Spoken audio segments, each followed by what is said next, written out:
नमस्कार दोस्तों, mentorsAdda.com में मैं अखिलेश आपका स्वागत करता हूं।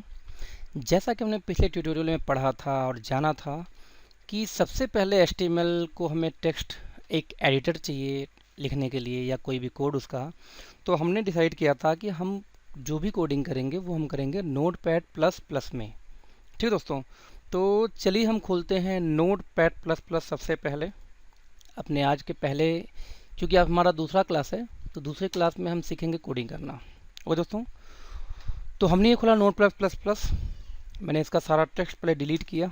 ठीक है, टेक्स्ट डिलीट करने के बाद में मैं आपको पहले कुछ एग्जांपल दिखाना चाहूँगा या बताना चाहूँगा कि हम इस ट्यूटोरियल में सीखेंगे क्या।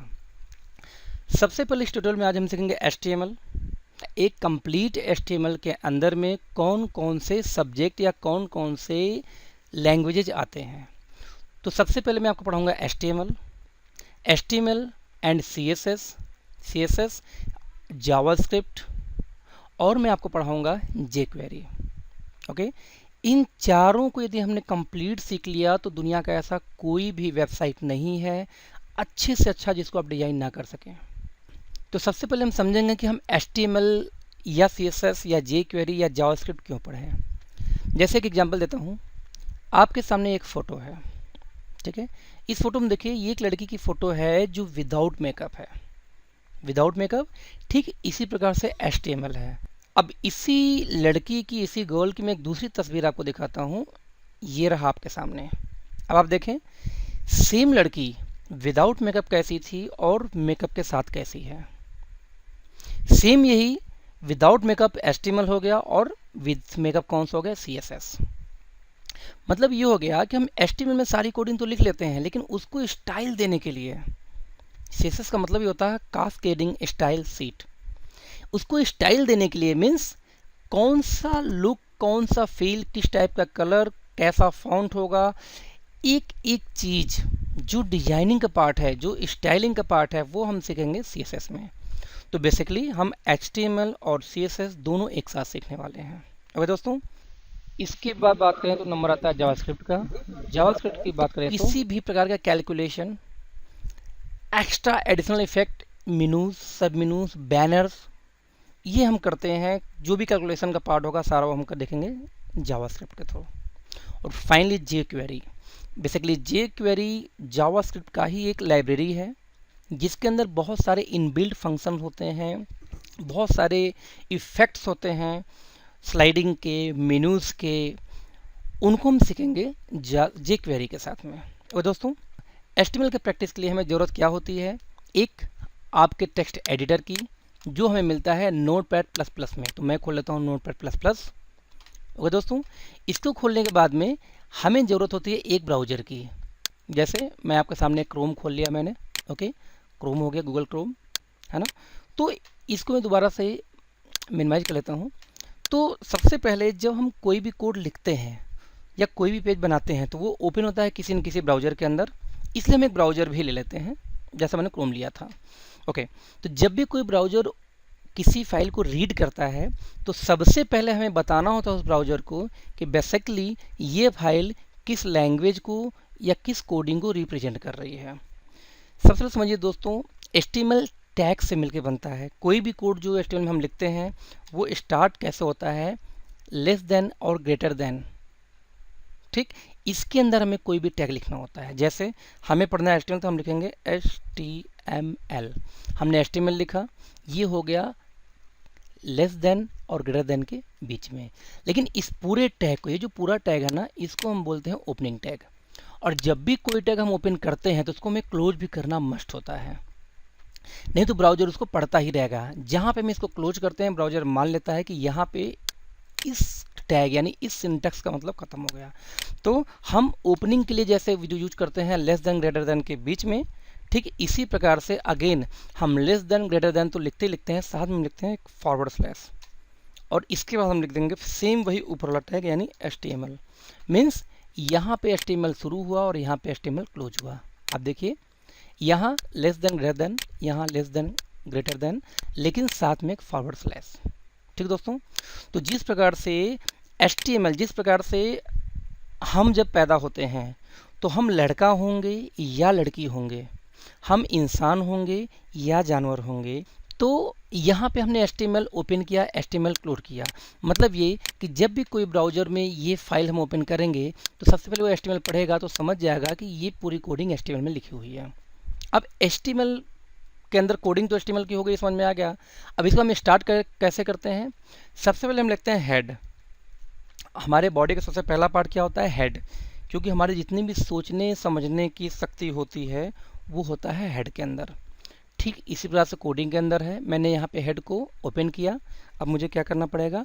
हेड को मैंने क्लोज किया, राइट, HEAD, हेड को क्लोज। अब जितना भी सोचने समझने का काम है या जितना भी ऐसा काम है जो हमारे एक बॉडी में, ह्यूमन बॉडी में सर, हेड, दिमाग, मस्तिष्क करता है, वो सारा कोडिंग हम इसके अंदर लिखेंगे। ओके दोस्तों। और उसके बाद हमारा पार्ट आता है बॉडी का। हम यहाँ लिखते हैं अगेन बॉडी, ओपनिंग, और हम फिर क्या करेंगे? Body close. ओके दोस्तों। तो ये इतने पार्ट में डिवाइड हुआ। आप देखें तो हेड HTML सबसे पहले, क्योंकि ये ब्राउज़र रीड करेगा, हाँ ये HTML फाइल है।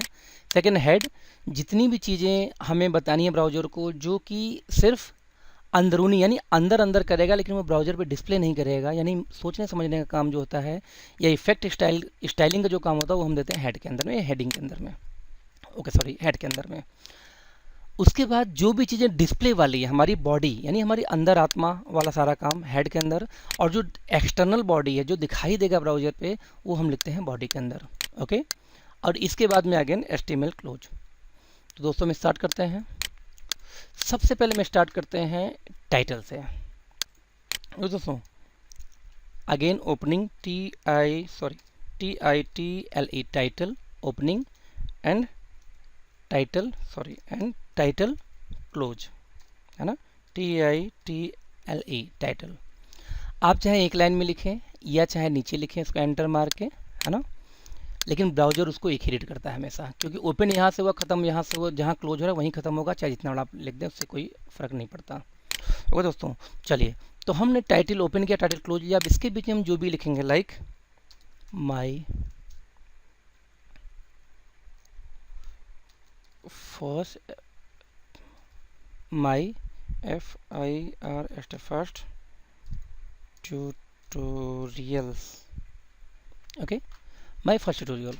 आप देखें तो ये टाइटल। अब सवाल है टाइटल का मतलब क्या है? इसको दिखाने के लिए सबसे पहले मैं इस वेब पेज को सेव करता हूँ। फाइल, सेव, या तो आप यहाँ के सेव करिए या Ctrl+S दबाकर भी सेव कर सकते हैं। डेस्कटॉप के ऊपर मैं एक फाइल बनाता हूँ, TEXT, sorry not text, my page. साथ में देखिए .html मस्ट है, क्योंकि आप HTML फाइल बना रहे हैं तो एक्सटेंशन नेम में आपको मेंशन करना पड़ेगा कि फाइल का लास्ट नेम क्या होगा, .html होना चाहिए। हमने इसको सेव किया। सेव करने के बाद में हम देखते हैं माई पेज नाम से ये बना हुआ है डेस्कटॉप के ऊपर में, राइट। तो माई पेज के नाम से मैंने जब इसको ओपन किया, मैंने इसको डबल क्लिक करके ओपन किया, आप देखें ये ओपन हुआ कहाँ पे? सॉरी दोस्तों, यहाँ पे एक स्पेलिंग मिस्टेक है। टाइटल की स्पेलिंग हो TITL, ओके राइट। मैंने इसको सेव किया। सेव करने के बाद में मैं इस वेब पेज को ओपन करता हूँ, माई पेज, ये मैंने ओपन किया। देखिए यहाँ पे माई फर्स्ट ट्यूटोरियल। जैसे मैं यहाँ पे खोलता हूँ google.com। जब आप google.com खोलते हैं तो देखिए यहाँ पे लिखे क्या आता है, गूगल। तो इस ये जो गूगल लिखा हुआ है ना, इसको हम बोलते हैं टाइटल। किसी वेब पेज का टाइटल होता है। ठीक इसी प्रकार से जब हम टाइटल के अंदर कुछ भी लिखेंगे तो वो यहाँ वेबसाइट के ऊपर में लिख के आएगा। ओके दोस्तों, तो आपको आज उम्मीद है समझ में आ गया टाइटल क्या होता है। टाइटल के बाद दूसरा जो ऑप्शन है, अभी तो हेड में बहुत सारे ऑप्शंस आते हैं लेकिन उसको बाद में पढ़ेंगे, हम सीधे आते हैं बॉडी पे। बॉडी की बात करें तो आप भी जानते हैं कि जब भी हम कोई वेबसाइट देखते हैं, एक हम एग्जाम्पल के रूप में ओपन कर लेते हैं। यहाँ पे अगेन हमने टाइम्स ऑफ इंडिया खोला। आप देखें टाइप्स ऑफ इंडिया में कितनी चीज़ें हैं। यहाँ पे ये पैराग्राफ लिखी हुई है, ये देखिए इसकी हेडिंग है। हेडिंग बाद देखिए कलर चेंज है। मतलब ये चीज़ें जो हम यूज करते हैं ना, कहीं भी बोल्ड रखिए, बोल्ड है यहाँ दिया हुआ है, ठीक है, कहीं भी देखेंगे अंडरलाइन नज़र आएगा आपको। तो ये जो चीज़ें होती हैं ये हम कोडिंग से लिखना पड़ता है। हम कैसे लिखेंगे इसको? सबसे पहले हम आते हैं हेडिंग पे। चूंकि हेडिंग एच से शुरू होता है तो उसको शुरू करने के लिए हम लिखते हैं एच और साथ में वन। वन क्यों, हम आगे बताएंगे। मैंने लिखा this is my H1 HEADING, okay, H1 heading, close, close भी हुआ। ओके दोस्तों, मैं इसको कॉपी करता हूँ। अब मैं इसको लिखता हूँ 1 2 3 4 5, ठीक है। क्यों, इसलिए कि बेसिकली हेडिंग 6 प्रकार की होती हैं और उनको मेंशन करते हैं H1 to H6।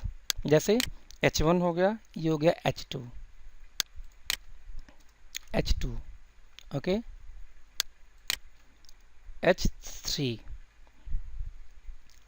हमने लिखा, H3 हमने लिखा, H4 हमने लिखा, H5 हमने लिखा और लास्ट में H6। ठीक इसी प्रकार से हम यहाँ भी चेंज कर लेते हैं, H4 H5 H6, ओके। हमने इसे सेव करते हैं, हम इसको Ctrl+S करके सेव करते हैं, ओके, या यहाँ से सेव कर लेते हैं और इसको हम दोबारा रन कराते हैं अपनी फाइल को। अपनी फाइल को रन कर देखिए, this is my H1 heading, this is my H1 heading. हाँ, यहाँ पे हम इसको चेंज कर लेते हैं जिससे पढ़ने में आसानी हो, okay. H2 H3 H4 H5 and H6।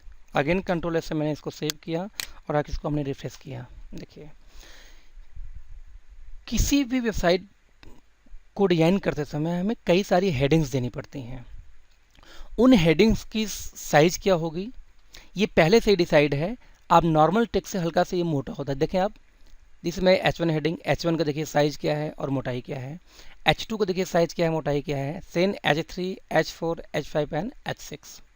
तो जहाँ भी हमें कोई अपनी ज़रूरत के हिसाब से जो भी हेडिंग देनी हो वो हेडिंग हम दे सकते हैं थ्रू H1 टैग। चलिए हम बाकी को डिलीट करके हम सिर्फ H1 रखते हैं यहाँ पे फिलहाल।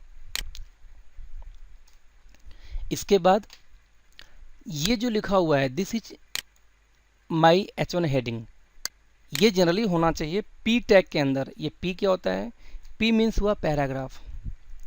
P यानी पैराग्राफ यहाँ से स्टार्ट होता है और P मीन्स पैराग्राफ यहाँ पे ख़त्म होता है। क्योंकि बाय डिफ़ॉल्ट किसी भी टेक्स्ट को ब्राउज़र पैराग्राफ ही समझता है, इसलिए ये डिस्प्ले वैसे ही कर रहा है। यदि हम इसको सेव करके डिस्प्ले कराएं अगेन तो डिस्प्ले वैसे ही करेगा जैसे पहले कर रहा था, लेकिन हमें P टैग के अंदर इसे लिखना चाहिए रूल के हिसाब से, ओके। सॉरी, यहाँ पे हमने क्लोजिंग गलत दी है, ये ओके। तो अब हमने लिख दिया इसको this is my H1 heading.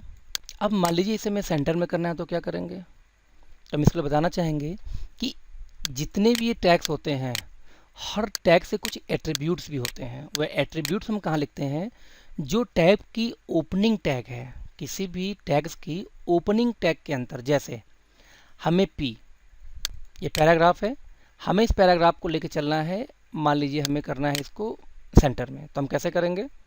हमने लिखा है यहाँ पे अलाइन, ALIGN, चूँकि अलाइनमेंट हमें इसको सेंटर करना है। ध्यान दीजिएगा लिखेंगे कैसे, align is equal to double inverted comma, ठीक है। इसके अंदर हम लिखेंगे सेंटर, CENTER, या लेफ्ट या राइट, जहाँ भी हम रखना चाहें। हमने इसको Ctrl+S करके अगेन सेव किया। हम अपने फाइल को रिफ्रेश करते हैं, ये देखिए हमारा टैग कहाँ पे आ गया, H1 हेडिंग, ठीक जो पेज है उसके बीच में। जिस भी साइज का होगा, आप मोबाइल पे खोलें, टैबलेट पे खोलें या किसी भी डेस्कटॉप पे खोलें, जिस भी साइज का वो सिस्टम होगा उसके ठीक बीच में हमारा टैग ये आ गया। ठीक दोस्तों, अब बॉडी से मतलब क्या होता है, ये जो पूरी डेस्कटॉप के एरिया को हम बोलते हैं बॉडी। तो हम देखते हैं हमने यदि इसका कलर चेंज करना हो बैकग्राउंड का तो हम क्या करेंगे। तो अगेन जिस तरीके से आपने यहाँ पे इस P टैग के अंदर में आपने सेंटर दिया तो ये सेंटर हो गया, ठीक इसी प्रकार से बॉडी के अंदर कुछ भी अप्लाई करना है तो हमें बॉडी के ओपनिंग टैग में देना होगा। लाइक हम यहाँ पे आए, हमने लिखा इसको कि BG means background, COLOR background color is equal to again वही वैल्यू इन्वर्टेड कॉमा के अंदर हमने यहाँ पे क्या दिया मान लीजिए मैं देता हूँ ऑरेंज, ORANGE ऑरेंज। मैंने इसको कंट्रोल या से अगेन सेव किया, फिर मैं रिफ्रेश मारता हूँ, ये देखिए पूरी बैकग्राउंड ऑरेंज हो गई। ठीक है दोस्तों, ठीक इसी प्रकार से मान लीजिए मुझे कोई इफेक्ट अप्लाई करना है इस पूरे this is my H1 heading, इस हेडिंग के ऊपर, तो हम कैसे लिखेंगे? फॉन्ट का साइज चेंज करना है, फॉन्ट चेंज करना है, या इसका जो टेक्स्ट है उसको कलर चेंज करना है, तो इसके लिए हमें यूज करना होगा फॉन्ट टैग का। हम यहाँ आते हैं FONT, फॉन्ट ओपनिंग। अब ओपन यहाँ हो गया, क्लोज कहाँ पे होगा, हमें कहाँ तक का करना है इस हेडिंग का, तो हमें यहाँ पे करना होगा, या यहाँ पे करें या इसके नीचे करें, दोनों का मतलब एक ही होता है। हम यहाँ आके फॉन्ट की क्लोजिंग कर देते हैं। Okay, FONT। ठीक है, हम यहाँ लिखते हैं फॉन्ट को, क्या लिखते हैं? Size, SIZ, size is equal to bracket के अंदर, सॉरी ये रहा, सॉरी है ना, साइज ब्रैकेट के अंदर में क्या लिखा? मान लीजिए हमने कहा इसको 20 पिक्सल। पिक्सल क्या है? हम किसी भी साइज को जो लिखते हैं वो हमेशा पिक्सल के अंदर में ही लिखेंगे HTML में। क्यों? इसका हम आने वाले ट्यूटोरियल्स में बताएंगे। ठीक है, तो हमने कहा साइज 20 पिक्सल, इसको हम कंट्रोल S से सेव करते हैं और अगेन हम इसको ओपन करते हैं ब्राउजर में, रिफ्रेश। ये देखिए this is my H1 heading. H1 heading की साइज भी बड़ी हो गई, उसके ओरिजिनल साइज से 20 पिक्सल और बढ़ गई। ठीक है, हम अगेन देते हैं इसको, इसका कलर COLOR कलर, हम इसका कलर देते हैं, मान लीजिए देते हैं रेड, RAD, रेड। ओके, हम देखते हैं क्या होता है कलर रेड।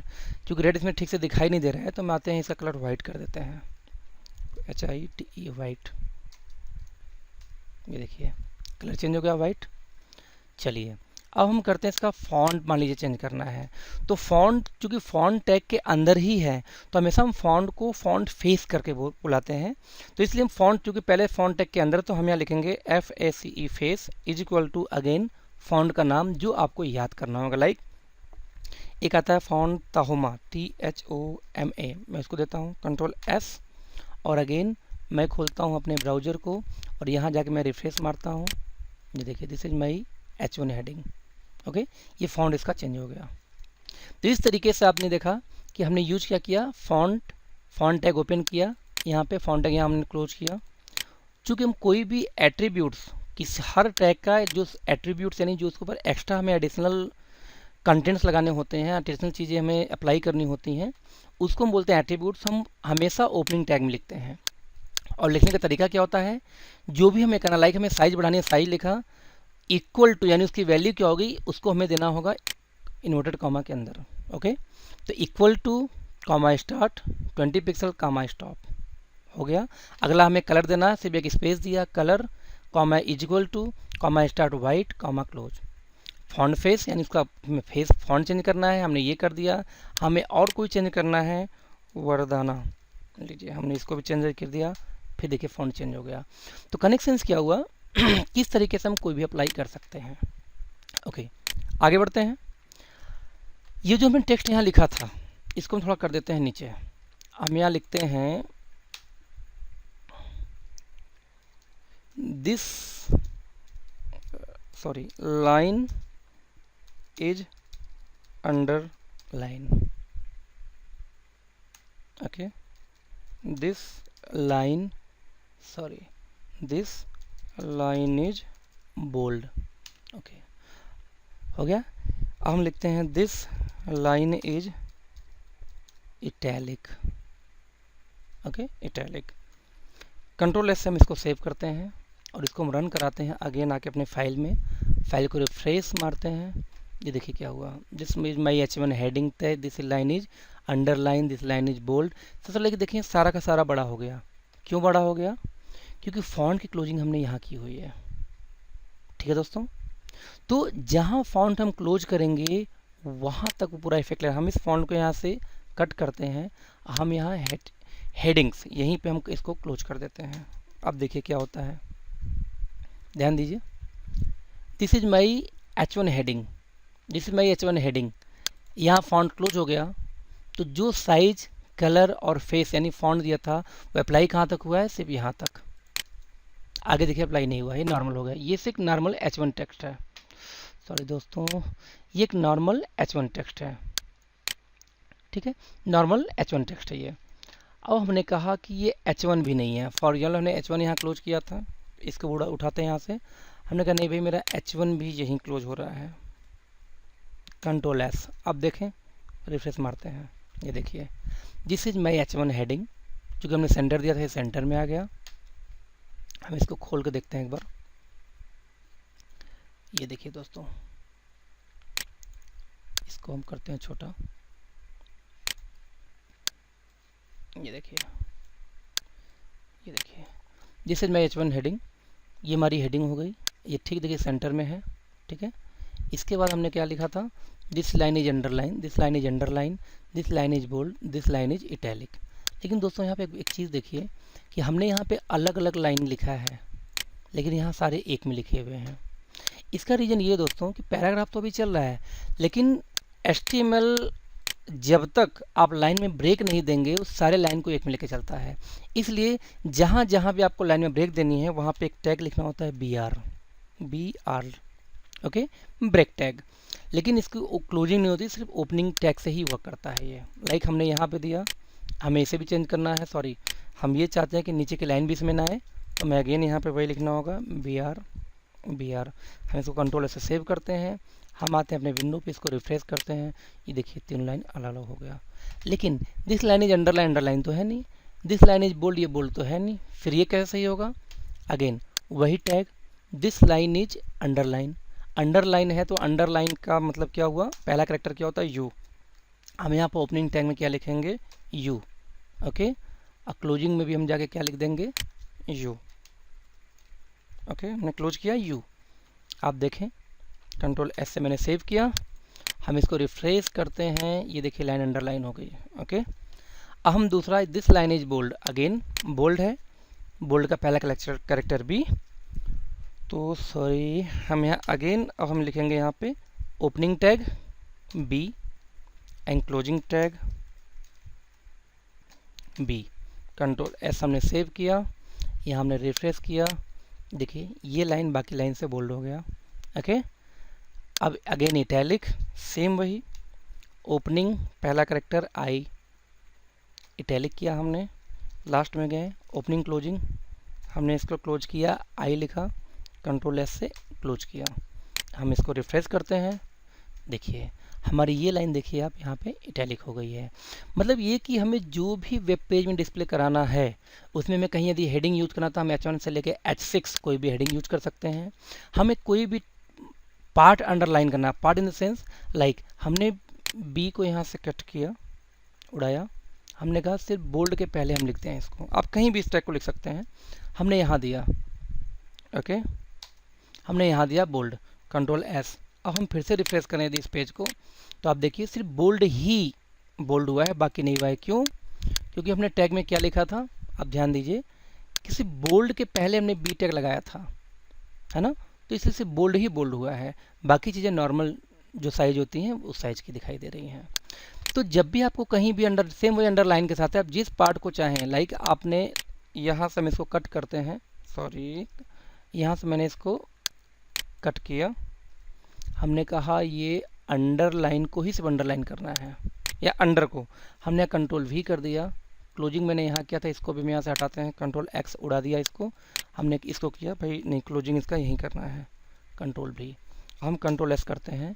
हम अगेन यहाँ रिफ्रेश मारे, देखिए सिर्फ अंडर ही यहाँ पे अंडरलाइन है, बाकी लाइन तक अंडरलाइन नहीं है। क्यों? क्योंकि हमने अंडर से ओपनिंग किया है और अंडर के बाद क्लोज कर दिया है।